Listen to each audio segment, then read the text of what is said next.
Taming the Mind. If you become careless in guarding your mind, you cannot close the door to suffering, nor open the door to happiness. Do not commit non-virtuous actions. Practice perfect virtue. Tame your mind. This is the teaching of the Buddha. When we all chant this verse of the Buddha together, and as Kirti Tsenshab Rinpoche explained, we recall that this verse contains the Four Noble Truths. You are currently experiencing true suffering, the first noble truth. No one wishes for suffering, and you need to attain the ultimate happiness that ends all suffering, the third noble truth. This depends on eradicating all the true causes of suffering, the second noble truth. And in order to do so, you need to actualize the entire true path, the fourth noble truth. The heart of this verse advises us not to engage in any kind of non-virtuous action. If we believe that the source of suffering and the problems in our lives come from external objective factors, that very way of thinking is the problem. Not seeing the mind as the origin of our problems, blaming external factors such as other people or external objects only causes more problems.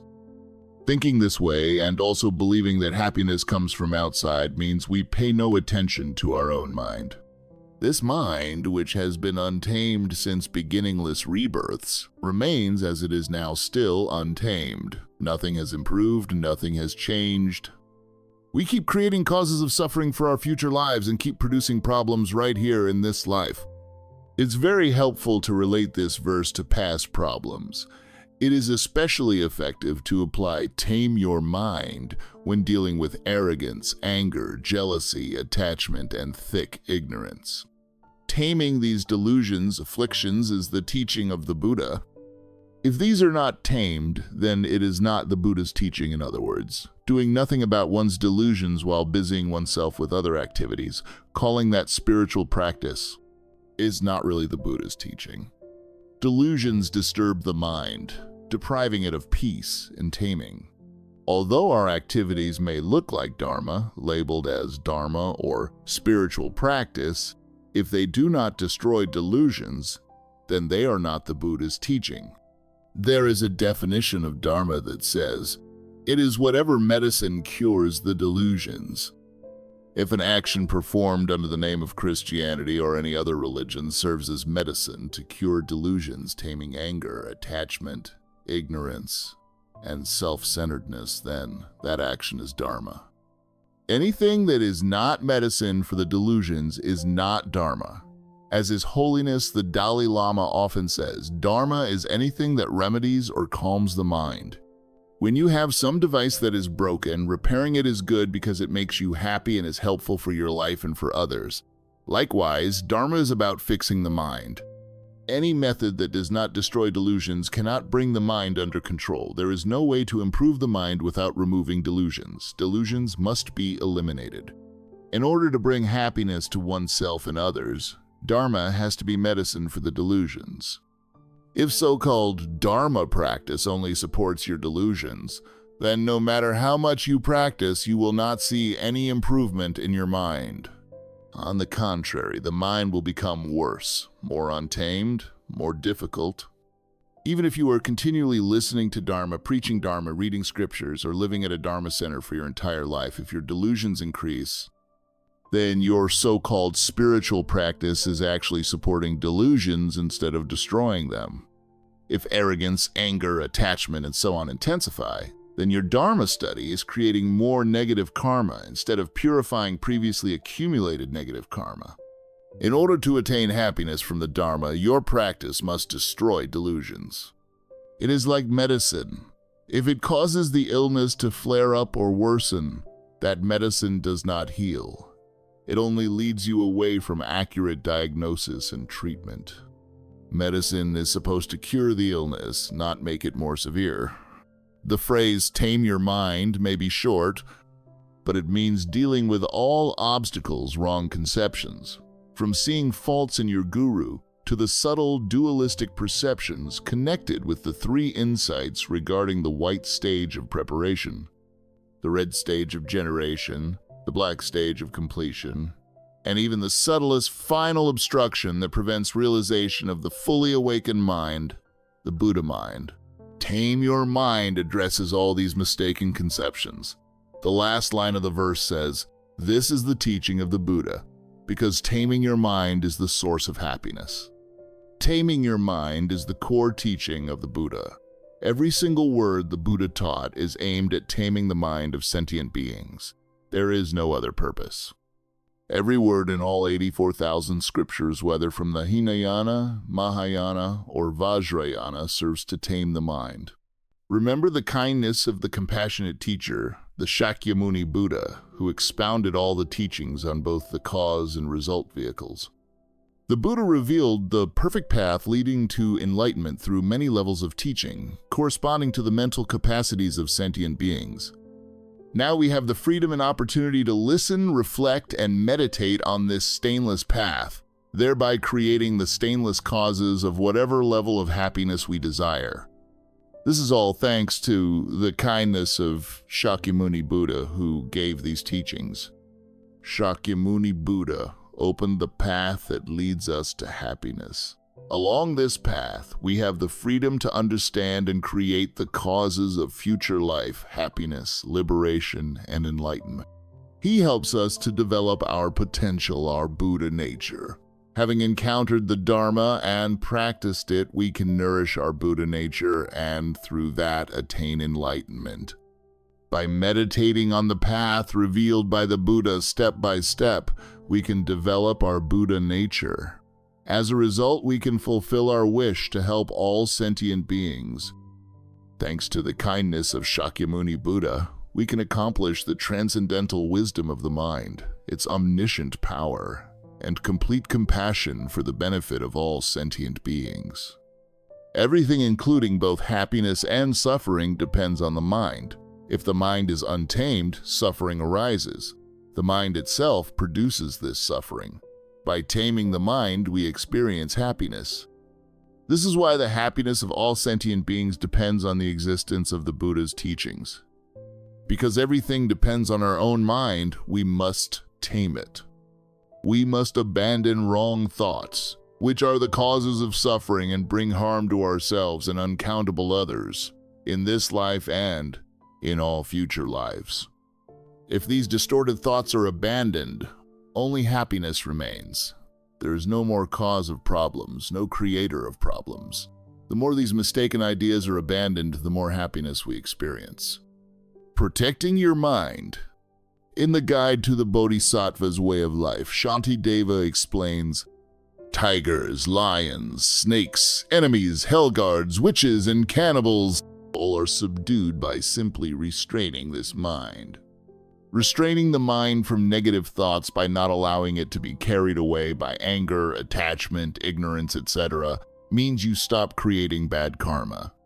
When you prevent your mind from being gripped by delusions, you do not create negative karma, and therefore you do not experience the results in the form of beings harming you or endangering your life. For instance, Devadatta was always jealous and tried to harm Shakyamuni Buddha. One day, as the Buddha was walking for alms, Devadatta brought a mad elephant to attack the Buddha. However, instead of harming the Buddha, the elephant became entirely subdued before him. I have also heard that mosquitoes never bite Song Rinpoche. There is a similar story about Saint Francis of Assisi in Italy, who lived around the same era as Milarepa, the great Tibetan yogi who attained enlightenment in one short lifetime. A wolf lived in the forest, harming many people. When Saint Francis heard about this, he said, "I will go and speak to this wolf." Although people tried to dissuade him, he persisted. Francis entered the forest. When the wolf came near him, rather than harming him, it was completely tamed in his presence. Like a pet dog that licks its owner's feet, the wolf lay down next to him and licked his feet. Saint Francis told the wolf that he would provide it with food, but it must stop biting people. From that point on, the wolf never attacked anyone again. The remains of Saint Francis still lie in Assisi, near Lama Tsongkhapa Institute in Italy. Lama Yeshe and I visited Assisi. Lama Yeshe meditated for a while at the tomb where St. Francis's holy body is kept. There is a waterfall near Assisi, and people say if it dries up, it will bring bad luck to Italy. St. Francis had a female disciple, a nun, who eventually had 300 disciples herself.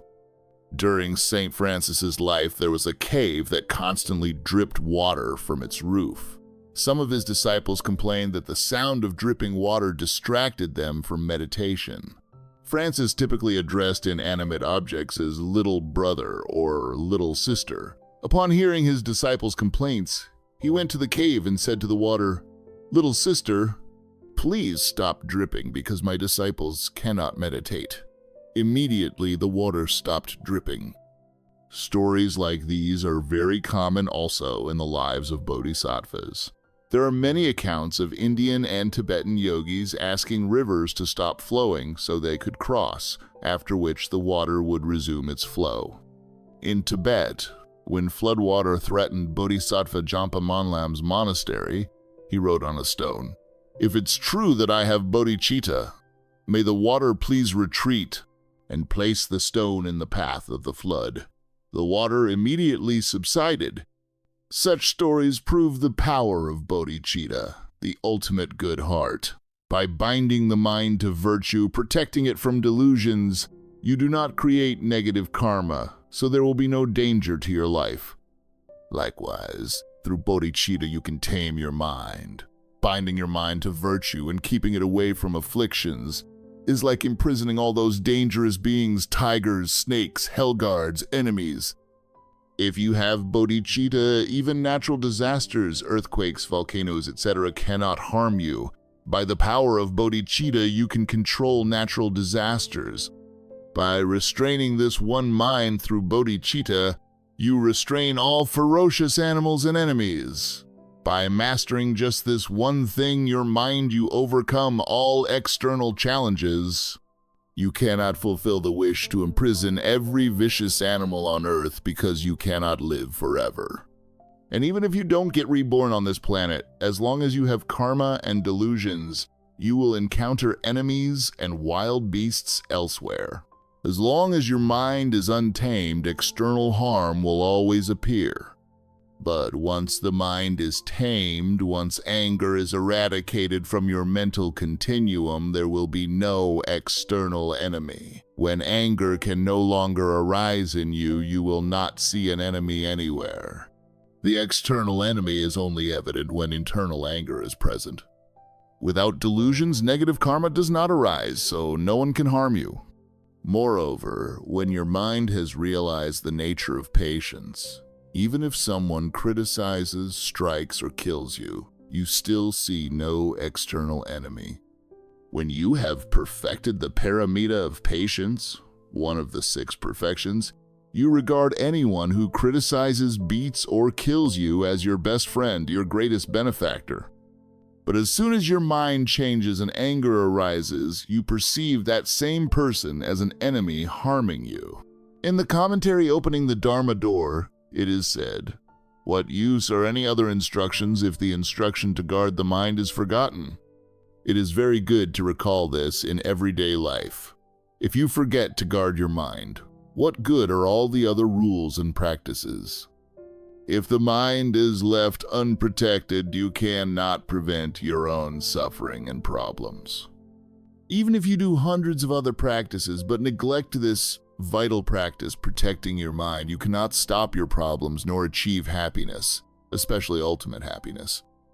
It's crucial to keep this in mind. Some people recite many prayers or millions of mantras all day, but if they forget to protect their mind, then their daily practice becomes meaningless.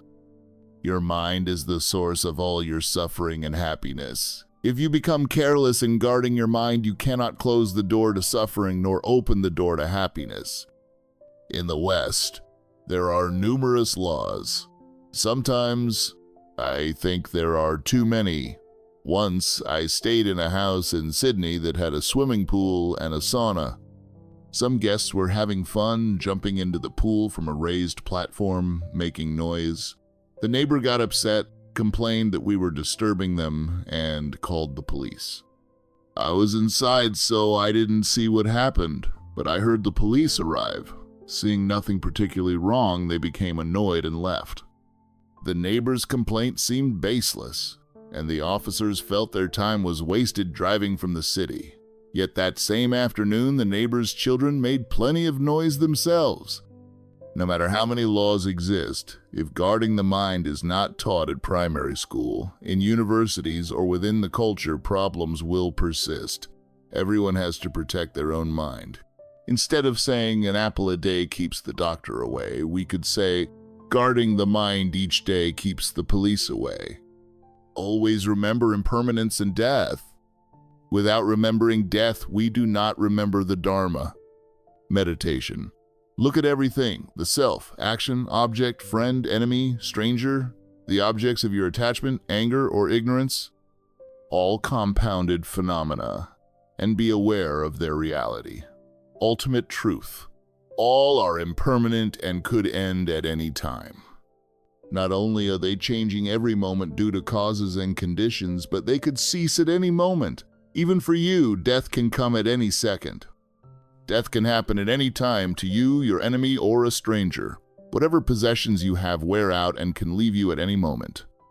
Thus, there is no reason to allow your mind to give rise to attachment, anger, or ignorance in relation to these objects. Be vigilant and see that these things are impermanent by nature. The key antidote to the 8 worldly concerns is meditating on impermanence and death. If you don't keep death in mind, you won't remember the Dharma. And even if you remember Dharma, if you do not reflect on impermanence and death, you won't practice it. Although you know you could die at any moment, in daily life you tend to think you won't die soon, not this year, not this week, not today, or right now. Because of this, you continually postpone your Dharma practice. Even if you are practicing Dharma, if you do not remember impermanence and death, your practice will not be purely virtuous.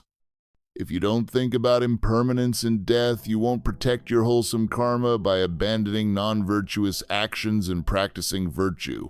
Instead, you'll keep creating non-virtuous karma. Then when death actually arrives, you'll become fearful and panicked, clear signs of heading toward the lower realms. Terrifying manifestations may occur to you at the time of death. If you keep death in mind, you will live a noble life.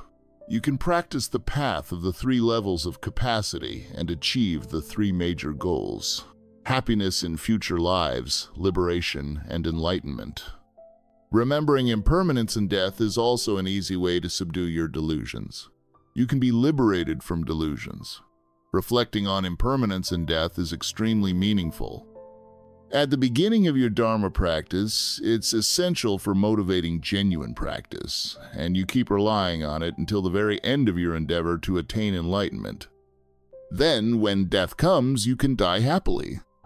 The great yogi Milarepa, who attained enlightenment in a single short lifetime during the degenerate age, expressed his personal experience as follows: "Fearing death, I fled to the mountains to meditate. Now I realize the deathless nature of the mind. Thus, even if death comes, I have no regrets. Closer and closer it approaches. Death is certain to come. No medicine can prevent it, and there is nowhere we can go to avoid it. Regardless of how healthy the body is, our lifespan doesn't extend. Each moment it diminishes. Each time we recite Om Mani Padme Hum and move 1 bead on the mala, our life is shortened by that moment. Each step we take returning home brings us closer to death. By the time we reach home, that time of our life is gone. When we drink a cup of tea, each sip brings us closer to death. Once we finish the tea, that span of life has elapsed. Each inhalation and exhalation brings us nearer the end of our life. A very effective way to meditate on impermanence and death is simply to watch a clock on the wall or on your wrist. Every second that passes is a second of your life gone forever. You don't lose your life just because you wear a watch, of course, but observing the seconds ticking away is a useful reminder that your life is continuously ending. If you're eating a bowl of rice, each spoonful you swallow shortens your life. By the time you finish your meal, that much of your lifespan is gone. You read a newspaper. When you finish one page, that time of your life is spent. Every word you speak, once it's out, that much life is gone. An hour of idle chatter is an hour of your life finished. And when a portion of our life is spent, we can never get it back or replace it with something else. A sportsman injured in an accident might recover, and that can happen multiple times. But once a moment of life has passed, meaningful or not, it is gone forever. All we can do is make the best use of the present and the future so that the time ahead of us becomes positive and meaningful. The Lamrim texts often remind us that a 100-year life can be roughly divided in half. 50 years of it is spent sleeping. This doesn't even count naps. The remaining 50 years is used up by quarrels, sickness, and trivial distractions. If we set aside a little time for what we call Dharma practice, it's still very little, and then we die. Whether you have a perfect human rebirth or not, you must die. The exact time of death is unknown.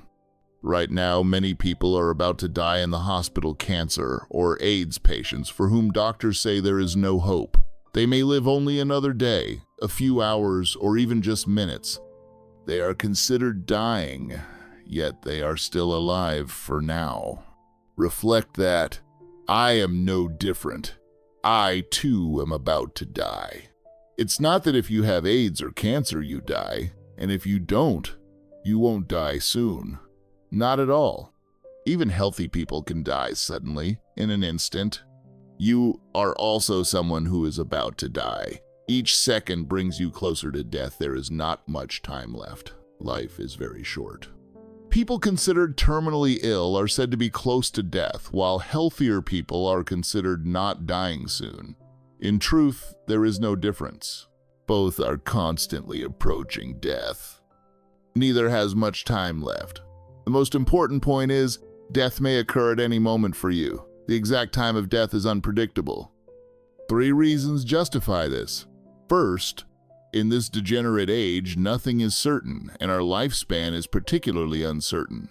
Second, conditions for life are fewer than conditions for death, and the very conditions we rely on for living can themselves become the causes of death. Life is filled with conditions for dying.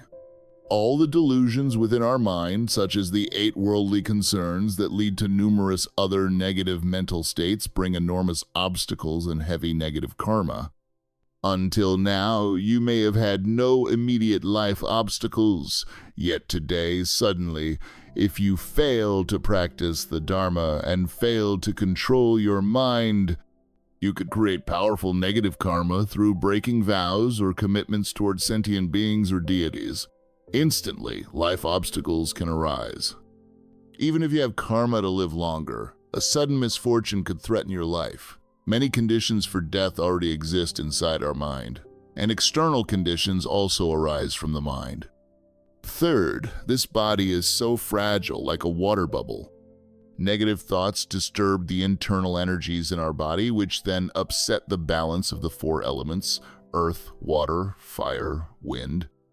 Such disruption produces illnesses and heightens our risk of dying. As explained in the Kala Chakra teachings, the external elements and internal elements are interconnected. When the inner elements are imbalanced, the external environment also becomes unsettled, undermining our health and even leading to death. So many people have already died. Think of how many people we once knew, people who were close to us, are now gone. Remember Kyabje Ling Rinpoche or Kyabje Serkong Rinpoche, both tutors of His Holiness the Dalai Lama. They have left their holy bodies. Those who have met them and heard their teachings will remember them. Kyabje Ling Rinpoche gave the Yamantaka empowerment during the first Great Prayer Festival. Our kind Lama Yeshe, kinder than all the Buddhas of the 3 times, also has passed away. During the time we spent together, Lama cared for us wholeheartedly, laughing and joking with us. We were delighted to be with Lama, fortunate to hear teachings from him. It felt like he would be with us forever, so real and permanent. But now all of that has passed. only memories remain. That image is gone forever. Lama Yeshe's brother, Yeshe Thinley, who used to joke around and seemed so alive, has also passed away. Those of you who stayed in Kopan might remember the Nepali caretaker who brought buffalo milk every morning. He lived there for a long time, and in fact, he helped us purchase the land upon which Kopan Monastery was built. Seeing him daily made it feel as though he would exist forever. Now he has also passed on. Many famous people, once powerful, commanding vast armies, also no longer exist. Indira Gandhi was renowned across the world. Her photograph was everywhere. But despite her fame and power, she died. She is no more. This time next year, the same thing may happen to you, just as with the people who have died. All that remains are their names. For those who have died, only letters forming their names and their pictures remain, along with the stories people tell about them. Next year, it could be your turn. You won't be seen anywhere, only your name will be mentioned, and maybe a photo of you remains. When you practice Tantra, you anticipate now what will happen in the future. Meditate on your own death right now. Visualize your body lying in the coffin, being taken from your home to the cemetery and buried underground. Or imagine yourself in a coffin prepared for cremation.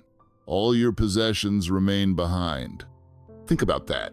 When death arrives, although the body completely decays, consciousness continues. When the butter in a lamp is used up, the flame goes out, but consciousness is not like that. Consciousness continues from this life to the next, unbroken. Currently, you may not remember past or future lives, but that inability is no proof that they don't exist. To refute the people who can see their own and others' past or future lives, you would need omniscient wisdom, or at least some extraordinary capabilities. Only then could you argue. Without such powers, not remembering your own past lives is simply ignorance lacking clairvoyance. There truly are people whose minds are purer, i.e. less obscured and more realized, who can see past and future lives. Think of karma and rebirth. Whether you have a fortunate or unfortunate rebirth depends on whether your karma is virtuous or non-virtuous. Reflect that death might come unexpectedly. You might be at work, in the midst of an activity, and suddenly collapse, eyes shutting forever. You might even see signs of descending into the lower realms. It can happen any time. Tomorrow may be too late. I recently read a brief newspaper column. Johannesburg, AFP. A South African businessman collapsed and died moments after warning that death could strike at any time, according to a Sunday newspaper. Danny Dubois, 49, apparently choked to death on a peppermint just minutes after emphasizing the need to live in the moment at a meeting of business owners last week near Johannesburg. His final words were, "You have to enjoy life while you still can, because tomorrow may be too late." He then walked off stage to thunderous applause. As the next speaker began, the audience heard Danny choking. "Initially, we thought it was an epileptic fit," said Joe Vansek, the club chairman. "Then we saw he had stopped breathing, and a guest began CPR, clearing his mouth. An emergency doctor was called, but by then Danny's airway was obstructed. There was no food around, so the only explanation was a peppermint. We were shocked," said Vansek. "His speech was prophetic. It was strange." When the speaker said, "You must enjoy life," he didn't specify how to make it meaningful. There was still a problem. He omitted the key message that one needs to practice Dharma. Another story tells of a film producer from the East who was showing his film to a group. The viewers noticed a strange image on the screen. They turned around to see that he had died in his seat. There are also people who die while drinking tea. Right before lifting the cup to their lips, they pass away. Some die with a half-eaten bowl of rice. Daily, someone dies in the middle of doing something. It happens all the time. What are you going to do with the remainder of your life? Thus, we need to do something truly meaningful with our lives. This applies equally to someone with a terminal illness like AIDS or cancer whose life may be very short, and to a completely healthy person. The best approach is to start each morning by reciting, "Today I am going to die." This cuts off all problems. The root of problems is our incorrect conception, our mistaken view. By thinking, "I will die today," we eliminate these false concepts and the problems they create.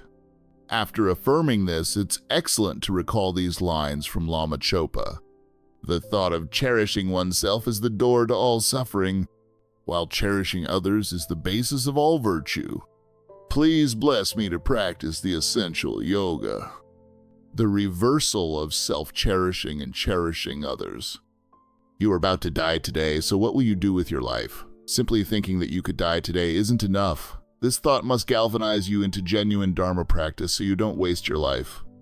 You might have only 1 hour left, or you might have 100 years. What will you do with this lifetime? Suddenly, the answer appears. The essence of practice lies in the verse above. Whether or not you have the capacity to recite many prayers, do in-depth study, or sit in meditation for long, these lines form the most meaningful core practice. It's very simple, contemplating these words that self-cherishing is the foundation of all obstacles and suffering, and cherishing others is the foundation of all virtue. You can shift the object of your concern. Before, you cared only for yourself. Now, simply by reciting those lines, you move your concern from yourself to the numberless sentient beings suffering in the 6 realms. Always remember them instead of me. Stop cherishing I. Cherish others. Hold that thought in your heart and do everything from meditation, prayer, study, eating, talking on the basis of this motivation, this wish from deep in your heart to benefit all sentient beings.